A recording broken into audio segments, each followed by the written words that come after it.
Hello मेरे प्यारे दोस्तों, कैसे हो आप सभी। मैं रीना हमारे चैनल ज्ञान गंगा एजुकेशनल में आप सभी का स्वागत करती हूँ। और जैसे कि सब आप जानते हैं कि मैंने हिंदी व्याकरण को शुरू कर रखा है।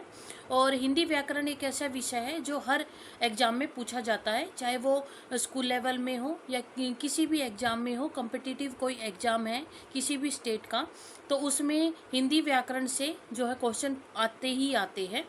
तो चलिए हम बिना किसी देरी के आज अपनी क्लास को शुरू करते हैं। तो आज हमारा जो हिंदी व्याकरण का जो विषय रहेगा वो रहेगा शब्द विचार। इससे पहले जो है मैंने आपको वर्ण विचार पढ़ाया है। तो जिसने भी मेरी जो पिछली 2 वीडियो है वो नहीं देखी है, तो आप जो हमारे जो चैनल है ज्ञान गंगा एजुकेशनल, उसकी प्लेलिस्ट में जा कर के आप वहाँ से देख सकते हैं। तो आज हमारा जो विषय है वो रहेगा शब्द विचार।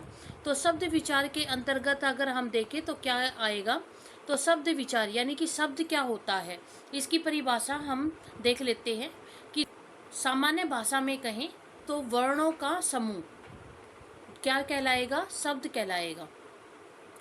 जैसे कि इसमें कहा गया है, दो या दो से अधिक वर्णों के ऐसे समूह को हम शब्द कहेंगे जिसका कोई ना कोई अर्थ होता है। दूसरे शब्दों में ध्वनियों के मेल से बने सार्थक वर्ण समुदाय को शब्द कहेंगे। जैसे कि इसमें हमें शब्द दे रखे हैं संतरा, टेलीफोन, गाय, घर, हिमालय, कमल, रोटी आदि। तो ये हमारी जो है इसकी परिभाषा रहेगी। अगर हम सामान्य शब्दों में देखें तो वर्णों का समूह क्या कहलाएगा, शब्द कहलाएगा। जैसे कि अगर हम कोई उदाहरण लें तो वो है जैसे कि राम। अगर हम ये शब्द देखें और इस शब्द के अगर हम खंड करें, टुकड़े करें, तो इसमें कौन कौन से वर्ण आते हैं। इसमें है र, धन आ, धन म और फिर धन आ। तो इस प्रकार अगर हम देखें तो जो हमारा राम एक शब्द है वो कितने वर्णों से बना है, तो वो 4 वर्णों के समूह से बना है। तो 4 वर्णों का जो ये समूह है वो हमारा क्या है, शब्द बन गया। और इसका अगर हम परिभाषा के आधार पर देखें तो क्या है कि जिसका कोई ना कोई अर्थ होता है। तो ये जो शब्दों वर्णों का जो समूह है और इस समूह से जो हमारा शब्द बना राम, तो इसका क्या अर्थ है, किसका अर्थ है किसी व्यक्ति का नाम, जो क्या है राम है। राम शब्द से हमें किसी व्यक्ति का अर्थ पता लग रहा है, कोई व्यक्ति या किसी इंसान के बारे में हमें पता लग रहा है। तो इस ये कहने का सामान्य अर्थ हो गया कि वर्णों का जो समूह है वो शब्द कहलाएगा। और जो शब्द वो तभी कहलाएगा जब उसका कोई ना कोई अर्थ निकले। जैसे कि जो संतरा शब्द है, संतरा शब्द से हमें क्या पता चल रहा है, किसी प्रकार का एक फल है। उसी प्रकार जो टेलीफोन है, टेलीफोन से क्या पता चल रहा है कि एक ऐसी वस्तु जिसके जरिए हम अपने विचारों का आदान प्रदान कर सकते हैं। गाय, गाय शब्द से यानी कि कोई एक पालतू पशु है। घर, घर यानी कि इसका अर्थ क्या निकलेगा, कोई ऐसा स्थान जहाँ पर कोई रह रहा है। हिमालय यानी कि किसी पर्वत के बारे में पता चल रहा है। तो इस प्रकार से इन शब्दों के बारे में जब हम देख रहे हैं तो इससे हमें क्या है, कोई ना कोई अर्थ हमारा निकल रहा है। अब अगर हम देखें कि शब्द और पद क्या है, शब्द और पद के बारे में अगर हम जानें तो जो शब्द है वो वर्णों का समूह है। जब वर्णों का समूह है वो हमारा शब्द कहलाएगा। और यही शब्द जब किसी वाक्य में प्रयुक्त होता है, प्रयोग किया जाता है, तो वो क्या कहलाता है, तो वो पद कहलाता है। ध्वनियों के मेल से बना शब्द क्या कहलाएगा, वो हमारा शब्द कहलाएगा। जैसे कि प, धन आ, धन न और धन ई, इससे क्या अर्थ निकला, यानी कि पानी, पानी शब्द बना है। और यही शब्द जब वाक्य में अर्थवाचक बनकर आए तो क्या कहलाएगा, पद कहलाएगा। जैसे कि पुस्तक लाओ, इस वाक्य में 2 पद है यानी कि 2 शब्द है।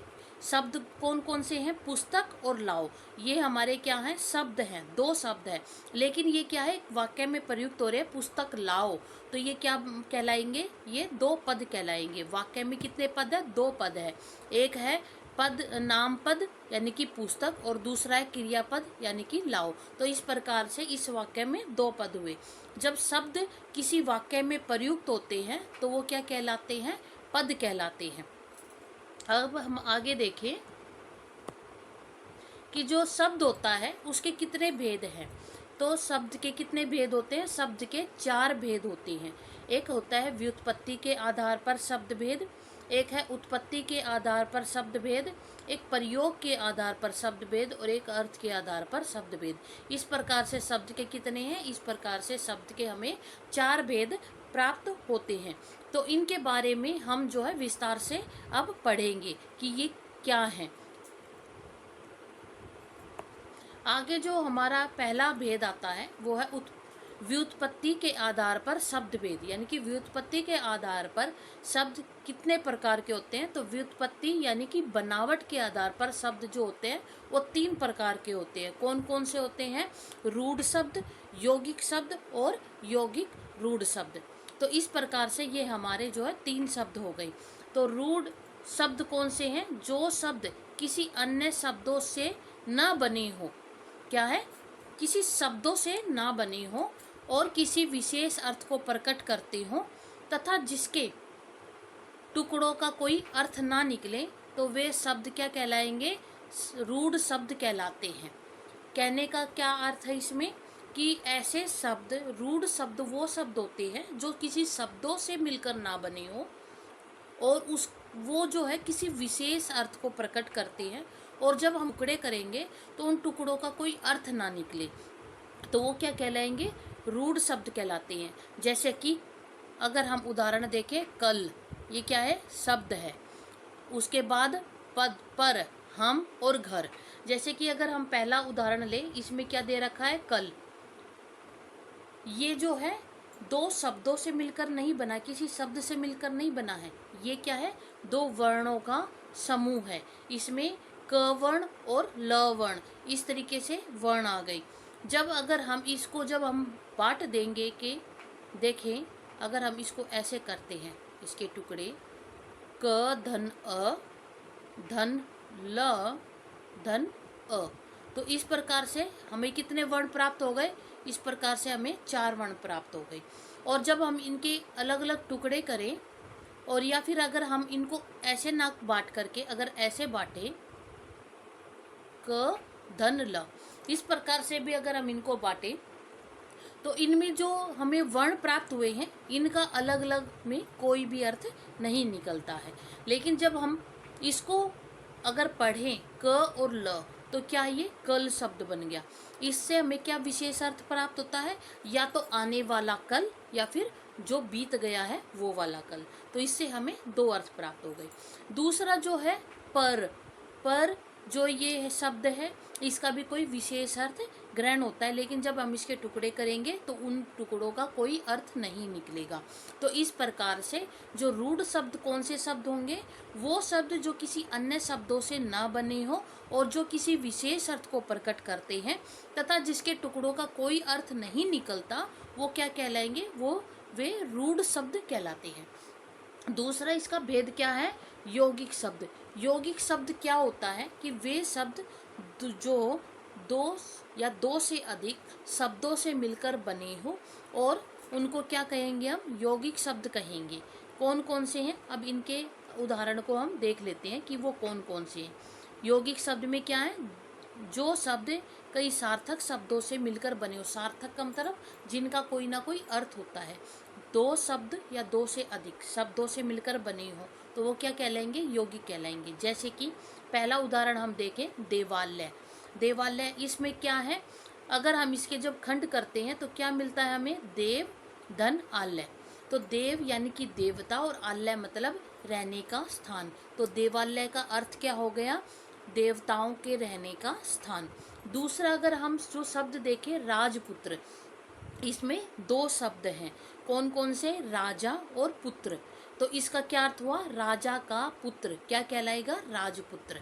देवदूत, यानी कि इसमें कितने शब्द हैं? देव और दूत। इस प्रकार से 2 शब्द है और इनका अर्थ क्या निकलेगा? देव मतलब देवता, दूत मतलब दूत, देवताओं का दूत। तो इस प्रकार से जो यौगिक शब्द क्या होंगे? 2 या 2 से अधिक शब्द से मिलकर बने हो और उनका क्या है?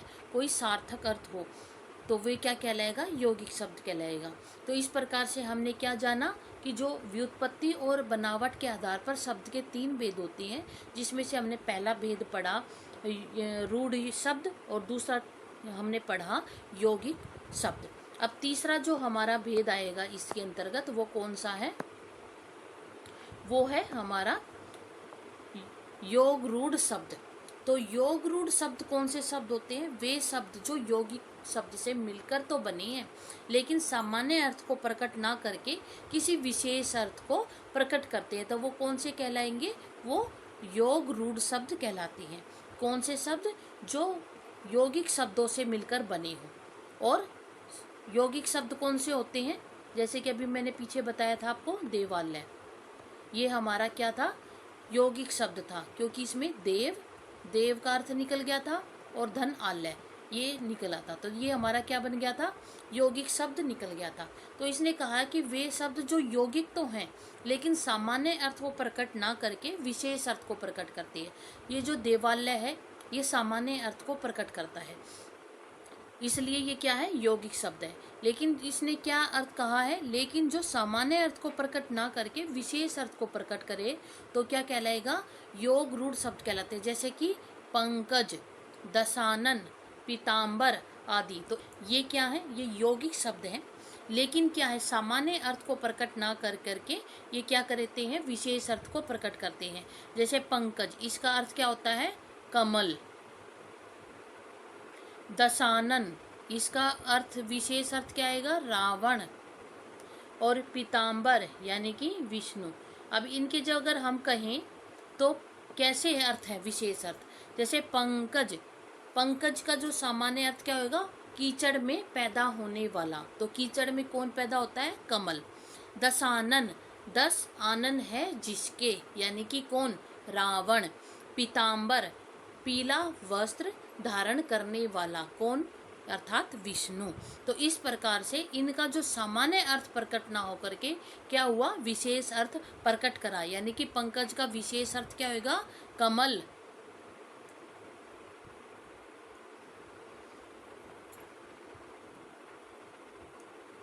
पंकज का विशेष अर्थ क्या हो गया, कमल। दशानन जो शब्द है उसका विशेष अर्थ क्या होगा, रावण। और पीताम्बर का क्या है गया, विष्णु। तो इस प्रकार से ये हमारा क्या हो गया, योग रूढ़ शब्द बन गया। अब हम अगला भेद देखें तो वो कौन सा है, अब है उत्पत्ति के आधार पर शब्द भेद, यानी कि उत्पत्ति के आधार पर शब्द भेद कितने प्रकार के होते हैं, तो वो 4 प्रकार के होते हैं। यानी कि शब्दों की उत्पत्ति कैसे हुई है उस आधार पर शब्द के कितने प्रकार है, 4 भेद है। सबसे प्रथम जो, यानी कि सबसे पहला जो आएगा वो क्या आएगा, तत्सम। तत्सम शब्द कौन से होते हैं, कि जो शब्द संस्कृत भाषा से हिंदी में बिना किसी बदलाव के आए तो वो तत्सम शब्द कहलाते हैं। तत्सम यानी कि उसी के समान, क्या, संस्कृत से जैसे के तैसे, जैसे हैं वैसे के वैसे वो किस में आ गए, हिंदी में आ गए, तो वो कौन से शब्द कहलाएंगे, वो कहलाएंगे तत्सम शब्द। जैसे कि अग्नि, क्षेत्र, वायु, रात्रि, सूर्य आदि, ये हमारे क्या है, ये संस्कृत के शब्द थे जो हिंदी भाषा में आए, इसलिए इनको क्या कहेंगे, तत्सम शब्द कहेंगे। दूसरा जो भेद आएगा वो आएगा तत्भव। तत्भव कौन से शब्द होते हैं, वे शब्द जो परिवर्तन करके किस में लाए गए हैं, संस्कृत से परिवर्तन किया और हिंदी में आ गए, तो वो क्या कहलाएंगे, तत्भव शब्द कहलाएंगे। जैसे कि आग शब्द है, ये क्या है, संस्कृत में इसका अर्थ शब्द क्या था, अग्नि शब्द था, लेकिन इसको परिवर्तित करके जब हिंदी में लाए तो वो क्या आ गया, आग हो गया। जो क्षेत्र है ये हमारा संस्कृत का शब्द है, जब इसको परिवर्तन करके हिंदी में लाए तो क्या बना, खेत। रात्रि जो शब्द है ये हमारा तत्सम शब्द है, यानी कि संस्कृत का शब्द है, जब इसको परिवर्तन करके हिंदी में लाए तो क्या बन गया, रात। इसी प्रकार सूर्य को जो परिवर्तन करा तो क्या आ गया, सूरज। तो इस प्रकार से आग, खेत, रात, सूरज, ये क्या है, हमारे तत्भव शब्द हैं। अब उसके बाद क्या है, देशज शब्द। देशज शब्द कौन से होते हैं, जो शब्द क्षेत्रीय प्रभाव के कारण परिस्थितियों व आवश्यकता के अनुसार बनकर प्रचलित हो गए वे देशज शब्द कहलाते हैं। कहने का जब हम किसी क्षेत्र विशेष में जाते हैं तो उस क्षेत्र विशेष के प्रभाव के कारण या फिर कोई परिस्थिति ऐसी पैदा हो गई या कोई आवश्यकता के इस कारण कोई शब्द क्या हुआ बना और वो क्या हो गया प्रचलित हो गया, तो वो हमारे क्या कहलाएंगे, वो वैसे शब्द हमारे देशज शब्द कहलाते हैं। इसके उदाहरण जैसे कि पगड़ी, गाड़ी, थैला, पेट, खड़ खड़ाना आदि, ये हमारे कैसे शब्द हैं, ये हमारे देशज शब्द हैं। उसके बाद जो हमारा चौथा भेद आता है वो कौन सा है, विदेशी या देशज शब्द। देशी जातियों के संपर्क से उनकी भाषा के बहुत से शब्द क्या हुए, हिंदी में प्रयुक्त होने लगे। ऐसे शब्द क्या कहलाते हैं, देशी विदेशीज शब्द कहलाते हैं। जैसे कि स्कूल, अनार, आम, कैंची, पुलिस, टेलीफोन, रिक्शा आदि, ये क्या है, ये दूसरी भाषाओं के संपर्क में आने पर वे शब्द क्या है हमारी हिंदी भाषा में आ गए, तो वो क्या कहलाएंगे, विदेशी या देशज शब्द कहलाते हैं। और इसके अलावा हम देख लेते हैं कि जो विदेशज शब्द है वो कौन कौन से हैं। जैसे अंग्रेजी भाषा से आए शब्द कौन कौन से हैं, जैसे कि pencil, radio, doctor, ticket, pen, machine, television, cigarette, cycle, बोतल आदि, ये हमारे क्या है, ये वे शब्द हैं जो अंग्रेजी भाषा से किस में आए हैं, हिंदी भाषा में आए हैं। उसके बाद फारसी भाषा के शब्द कौन से हैं, अनार, चश्मा, जमींदार, दुकान, दरबार, नमक, नमूना, बीमार, रुमाल, आदमी, चुगलखोर, गंदगी, चापलूसी, ये शब्द ऐसे हैं जो फारसी भाषा से हमारे हिंदी भाषा में आए हैं। इसके अलावा और भी शब्द हैं जिनकी मैं एक एक करके लिस्ट डाल दूंगी, तो आप उनको फिर देख लेना। उसके बाद है तुर्की शब्द। तुर्की शब्द कौन कौन से हैं, जैसे कि कैंची, चाकू, तोप, बारूद, लाश, दरोगा, बहादुर, तो ये शब्द कौन से हैं, ये शब्द जो है तुर्की भाषा से हमारे हिंदी भाषा में आए हैं।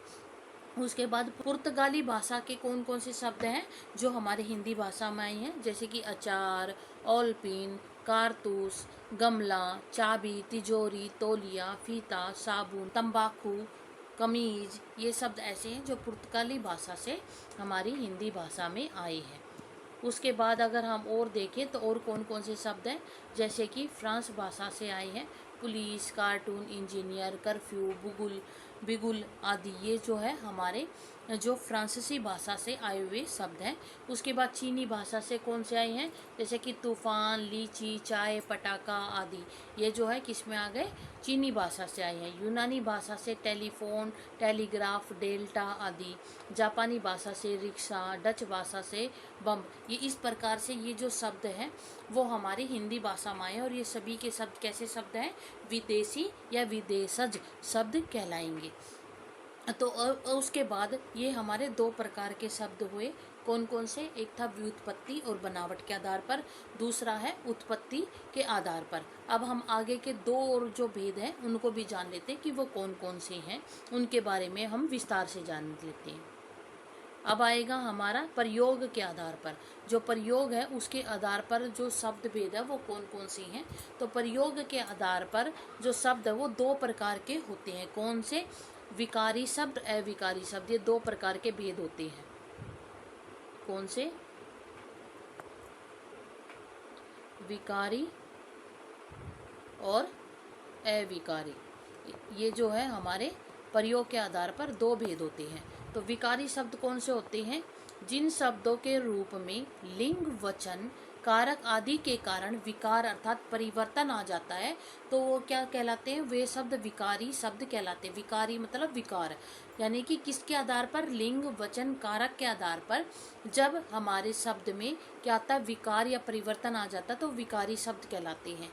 तो वे कौन कौन से हैं, जैसे लिंग के आधार पर अगर हम देखें तो लड़का पढ़ता है, ये हमारा क्या एक शब्द है, क्या है, लड़का पढ़ता है। लेकिन लिंग के आधार पर क्या आएगा, लड़की पढ़ती है। इस प्रकार से जो पढ़ता है वो हमारे लिंग के अनुसार लगा, लड़का है तो पढ़ता आ गया और अगर लड़की है तो पढ़ती आ गई। वचन के आधार पर लड़का पढ़ता है, लड़का क्या है, पढ़ता है, ये कितना है, एक वचन है। लेकिन जब कई सारे लड़के होंगे तो क्या बोलेंगे, लड़के पढ़ते हैं। तो इस प्रकार से क्या हुआ, इनमें परिवर्तन आ गया। दूसरा, कारक के आधार पर लड़का पढ़ता है, ये हमारा क्या एक शब्द है, सामान्य शब्द है। वाक्य है। और उसके अगर हम कारक को कहेंगे तो लड़के को पढ़ने दो। लड़का क्या है, हमारा कर्ता है, और कर्ता के साथ कौन सी विभक्ति आ गई, को आ गई, क्योंकि कर्ता के साथ जो विभक्ति आती है वो को आती है। तो लड़के को पढ़ने दो। तो इस प्रकार हम देखें तो जो लिंग, वचन और कारक, इनके आधार पर क्या हो गया, इनमें परिवर्तन हो गया। तो ये क्या है, प्रयोग के आधार पर जो हमारा विकारी शब्द है उसके ये उदाहरण है। अब विकारी शब्द कितने प्रकार के होते हैं, विकारी शब्द जो होते हैं 4 प्रकार के होते हैं। वो कौन कौन से होते हैं, संज्ञा, सर्वनाम या विशेषण और क्रिया। संज्ञा, सर्वनाम, क्रिया और विशेषण, ये हमारे क्या है, ये हमारे विकारी शब्द हैं। कौन से शब्द है, विकारी शब्द है, जिसमें लिंग, वचन और कारक के आधार पर क्या आता है, परिवर्तन आता है। दूसरा जो हमारा भेद है वो कौन सा है, दूसरा जो हमारा भेद है आएगा वो आएगा अविकारी शब्द। अविकारी शब्द कौन सा होता है, अविकारी शब्द अर्थात अधन विकारी, यानी कि जिसमें परिवर्तन ना हो। ऐसे शब्द जिसमें लिंग, वचन, कारक के कारण कोई परिवर्तन नहीं होता तो वो क्या कहलाएंगे, अविकारी शब्द कहलाएंगे। जैसे कि कौन कौन से उदाहरण अगर हम कहें तो परंतु, अधिक, धीरे धीरे, यदि, तथा, तो ये शब्द हैं जिसमें परिवर्तन नहीं होता है। तो अविकारी शब्द भी हमारे 4 प्रकार के होते हैं। वो कौन कौन से होते हैं, क्रिया विशेषण, संबंध बोधक, समुच्चय बोधक और विषमादि बोधक। ये हमारे क्या हो गए, अविकारी जो है शब्द हैं। उसके बाद जो अगर हम अगला भेद पढ़े तो वो कौन सा आता है, तो वो आता है हमारा अर्थ के आधार पर शब्द भेद। अर्थ के आधार पर जो शब्द भेद है वो कितने प्रकार के होते हैं, वो हमारे 2 प्रकार के होते हैं। कितने प्रकार के होते हैं, 2 प्रकार के होते हैं। एक होता है सार्थक शब्द और एक होता है निरर्थक शब्द। सार्थक यानी कि जिन शब्दों का कुछ ना कुछ अर्थ हो वे क्या कहलाएंगे, सार्थक शब्द कहलाते हैं। जैसे रोटी, ममता, पानी, डंडा, कमल, खटमल, ये ऐसे शब्द हैं जिनके कुछ ना कुछ अर्थ होते हैं, तो वो हमारे क्या कहलाएंगे, सार्थक शब्द हो। सार्थक यानी कि अर्थ के साथ, तो सार्थक शब्द हो गए। फिर है निरर्थक शब्द, अर्थात जिन शब्दों का कोई अर्थ नहीं होता वे निरर्थक शब्द कहलाते हैं। जैसे कि अगर हम कहें रोटी वोटी, पानी वानी, डंडा वंडा, तो इसमें जो रोटी, पानी और डंडा है ये हमारे कैसे शब्द है, ये हमारे सार्थक शब्द है। लेकिन वोटी, पानी, वंडा, इनकी क्या है, कोई भी अर्थ नहीं निकलते हैं। तो इसलिए निरर्थक शब्दों का क्या है, निरर्थक शब्दों पर व्याकरण में कोई विचार नहीं किया जाता है। तो ये हमारे क्या आ गए, निरर्थक शब्द आ गए। तो हमने जो है आज तक के लिए हमारी इतनी ही वीडियो रहेगी। तो शब्द विचार के अंतर्गत हमने जो शब्द है उसकी परिभाषा को जाना कि शब्द की क्या परिभाषाएं होती है, शब्द के कितने भेद होते हैं। तो शब्द के भेद के आधार पर हमने जैसे 4 प्रकार के भेद माने, व्युत्पत्ति या बनावट के आधार पर, उत्पत्ति के आधार पर, और फिर हमारा प्रयोग के आधार पर और अर्थ के आधार पर। तो ये हमने 4 प्रकार के भेद जाने थे और उसमें जो है हमने इनको विस्तार से जाना कि व्युत्पत्ति के आधार पर कितने भेद होते हैं और बनावट के आधार पर यानी कि उत्पत्ति के आधार पर कितने होते हैं, प्रयोग के आधार पर कितने होते हैं और अर्थ के आधार पर कितने भेद होते हैं। इन सब के बारे में हमने क्या करा है, विस्तार से पढ़ा है। आपको ये मेरी वीडियो कैसी लगी मुझे कमेंट में ज़रूर लिख करके बताना, और अगर आपको मेरी ये वीडियो अच्छी लगी है तो इसको लाइक करना और शेयर करना। जो भी स्टूडेंट मेरे इस चैनल पर नए आए हैं तो वो क्या है, ये मेरे चैनल को सब्सक्राइब करना और साथ ही साथ बेल आइकन को जो है दबा करके ऑल को प्रेस कर लेना, ताकि मैं जो भी नई वीडियो डालूँ वो आप सभी तक उसका नोटिफिकेशन सबसे पहले पहुँचे। और जिन लोगों ने मेरा टेलीग्राम चैनल को ज्वाइन नहीं किया है तो वो भी मेरे इस टेलीग्राम चैनल को ज़रूर से ज़रूर ज्वाइन कर ले। तब तक के लिए धन्यवाद। आप अपना ध्यान रखिए।